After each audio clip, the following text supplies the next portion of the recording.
इसके पहले भी तो एक वीडियो बनाया है जहां पर मुस्लिम विमेन का क्या अपने पति की संपत्ति पर अधिकार होता है, इससे संबंधित हम लोगों ने बात की। एक बहुत महत्वपूर्ण केस जिसके बारे में हम लोग बात करेंगे। जी हाँ, और ये केस है सहारा कल्याण समिति PIL, public interest litigation, file कर दी ऑनरेबल हाई कोर्ट के समक्ष दिल्ली में। और क्लेम किया गया कि महिला और पुरुष को मुस्लिम पर्सनल लॉ में बराबरी से दर्जा नहीं दिया जाता और प्रॉपर्टी को लेकर के भी कुछ डिस्क्रिमिनेशन है। क्या है डिटेल में बताएंगे। उसके पहले नए हैं सब्सक्राइब कर लीजिए, आपका अपना चैनल है online legal advice. WhatsApp number दिया हुआ डिस्क्रिप्शन में लिंक है, कनेक्ट कर सकते हैं आप हमारी टीम को जो आपको असिस्ट करेगी। और इसके साथ ही जाने से पहले घंटी जरूर दबा दें। मैं हूं अशोक पांडे। शुरुआत करते हैं अपने मुद्दे, अपने टॉपिक की कि मुस्लिम पर्सनल लॉ के हिसाब से विमेन का क्या अधिकार है अपने पति की संपत्ति पर। इस मुद्दे पर, इस टॉपिक पे हम लोग बात करते हैं। इसके पहले भी मैंने आपको बताया था कि 4 सोर्सेज हैं जहां से ये सारे रेफरेंस और इंफॉर्मेशन गैदर की गई, कानून बना।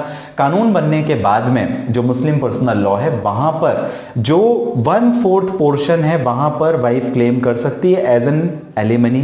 पति का जो 1/4 भाग है प्रॉपर्टी का उसमें वो क्लेम कर सकती है। इंटेस्टेट प्रॉपर्टी की मैं बात कर रहा हूं। इंटेस्टेट प्रॉपर्टी वो प्रॉपर्टी होती है जहां पर किसी भी तरह से कोई गिफ्ट नहीं दिया गया या विल नहीं बनाई गई, वसीयत नहीं दी गई, ना ही दान पत्र किया गया। मतलब आप समझ रहे हैं, मान लीजिए मैं मुस्लिम हूं, मेरी प्रॉपर्टी है, अगर मैंने खुद कमाई, खुद बनाई तो ये मेरी सेल्फ एक्वायर्ड प्रॉपर्टी हो गई, स्वार्जित संपत्ति हो गई।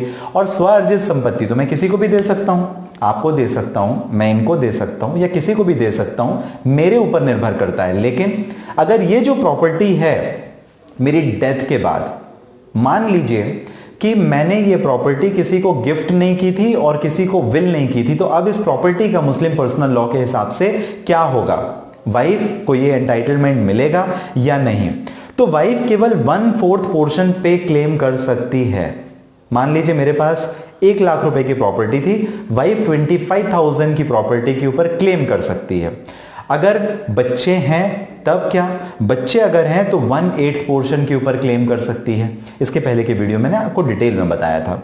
और अगर मान लीजिए एक से ज्यादा वाइफ है, 2 हैं, 3 हैं, 4 हैं, तब 1/8 पोर्शन पे क्लेम कर सकेगी अगर बच्चे नहीं हैं। और अगर बच्चे हैं तो 1/16 पोर्शन के ऊपर वो क्लेम कर सकेगी। ऐसा मुस्लिम पर्सनल लॉ में कानून है। अब जरा समझें, लड़का लड़की, अगर मान लीजिए कि औरत की संपत्ति है, उसकी डेथ हो जाती है तो पति को क्या पोर्शन मिलेगा, इसके ऊपर भी कानून है। इस वीडियो में बात करेंगे। और इसी को लेकर के जो मैंने आपको रेफरेंस बताया, जो केस बताया, सहारा कल्याण समिति वर्सेस यूनियन ऑफ इंडिया का जो केस है सुप्रीम कोर्ट के सामने, पब्लिक इंटरेस्ट लिटिगेशन फाइल हुई। उसके पहले दिल्ली हाई कोर्ट में थी, अभी भी केस पेंडिंग है, मामला खत्म नहीं हुआ। लेकिन इंटरेस्टिंग मामला, इस वजह से आपके साथ में शेयर कर रहा हूं, जानकारी साझा कर रहा हूं। इसके पहले भी मैं आपको एक बात बता दूं कि पब्लिक इंटरेस्ट लिटिगेशन क्या होता है, PIL क्या होता है।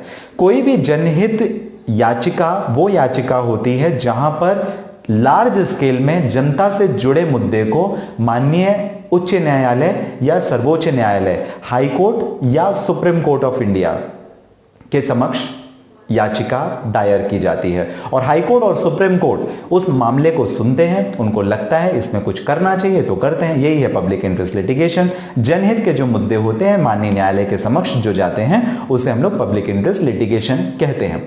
किसी और वीडियो में डिटेल में जरूर इस टॉपिक पे बात करेंगे। फिलहाल बात करते हैं विमेन राइट मुस्लिम पर्सनल लॉ के हिसाब से। मेहर और मेंटेनेंस। मेहर की रकम क्या होती है, जब निकाह होता है, निकाह के समय जो लड़के की तरफ से लड़की को, because it's a contract between Muslim personal law, वो तो एक कॉन्ट्रैक्ट होता है, तो जो लड़के की तरफ से लड़की को एक रकम दी जाती है उसे मेहर कहा जाता है। ये मेहर की रकम जो होती है उसमें किसका क्लेम होता है, वाइफ का रहता है। प्लस इसके साथ में मेंटेनेंस, भरण पोषण। 125 CRPC की अगर आप बात करें या Muslim women protection and right on divorce act 1986 के कानून की बात करें तो वहां पर पीरियड ऑफ इद्दत, यानी जो वेटिंग पीरियड होता है, तलाक का शब्द थोड़े कठिन कठिन मैं बोल रहा हूं लेकिन जरा ध्यान से सुनिए।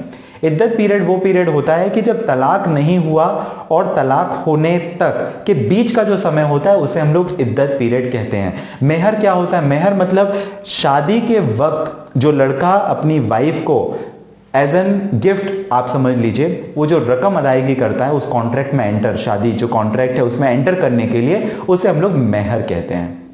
तो मेंटेनेंस और मेहर इन दोनों पे तो लड़की का अधिकार है। साथ ही साथ प्रॉपर्टी पे भी मैंने आपको बता दिया कि लड़की का कितना पोर्शन अधिकार होगा। डिटेल चाहिए इसके पहले वाले वीडियो को भी आप कनेक्ट कर सकते हैं, आपको और भी बेहतर जानकारी मिलेगी।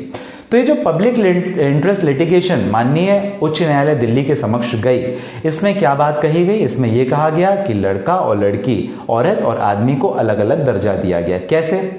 लड़की जो है, औरत जो है, उसको 1/8 प्रॉपर्टी मिलती है अगर बच्चे हैं इंटेस्टेट प्रॉपर्टी में। इंटेस्टेट प्रॉपर्टी मतलब जहां पर विल नहीं हुई, जहां पे गिफ्ट नहीं हुआ, पति की डेथ हो गई। पति की डेथ होने के बाद में, मृत्यु होने के बाद में औरत को 1/8वां पोर्शन मिलता है अगर बच्चे हैं तो, और अगर बच्चे नहीं हैं तो वहां पर 1/4 हिस्सा वाइफ को मिलता है। लेकिन लड़के के केस में क्या है? अगर वाइफ की डेथ हो गई, वाइफ की प्रॉपर्टी है, तो इन द कॉन्ट्रेरी लड़के को 1/4 पोर्शन मिलता है अगर बच्चे हैं, और बच्चे नहीं है तो आधा पोर्शन मिलता है।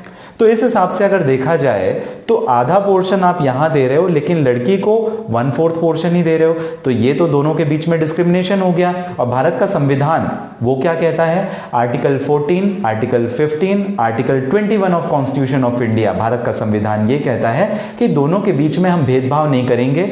इसमें माननीय उच्च न्यायालय दिल्ली के द्वारा यूनियन ऑफ इंडिया समेत अन्य को नोटिस जारी किए गए हैं, जवाब मांगा गया है। मामला अभी भी पेंडिंग है, कुछ कहा नहीं जा सकता क्या निष्कर्ष आएगा। वैसे है तो डिस्क्रिमिनेटरी मैटर, बट फिर भी कोर्ट अपना क्या व्यू रखती है वो तो जजमेंट आने के बाद में ही पता चलेगा। लेकिन बहुत इंटरेस्टिंग फैक्ट था कि जहां पर एक छोटा डिस्क्रिमिनेशन दोनों हस्बैंड वाइफ या पति पत्नी या लड़का लड़की के बीच में हो रहा था, थोड़ा जेंडर बायस था, इसके बारे में मुझे आपको जानकारी देना उचित लगा, मैंने आपको ये जानकारी दी। लेकिन उसके बावजूद आप क्या कहते हैं, आप क्या समझते हैं? अगर आप मुस्लिम लॉ के जानकार हैं तो आप मुझे जरूर कमेंट बॉक्स में मेंशन कीजिए कि आखिर ये कानून सही है या नहीं है, इसमें क्या बदलाव होना चाहिए या नहीं होना चाहिए। एक बार फिर से मैं रिपीट कर दूं, लड़के को आधा पोर्शन मिल जाता है अगर बच्चे नहीं है तो, अगर ये प्रॉपर्टी वाइफ की है, लेकिन उसी के कंपैरिजन में वाइफ को 1/4 पोर्शन मिलता है। फॉर एग्जाम्पल समझ लेते हैं, मान लीजिए लड़के के पास में 1 लाख रुपए की प्रॉपर्टी थी,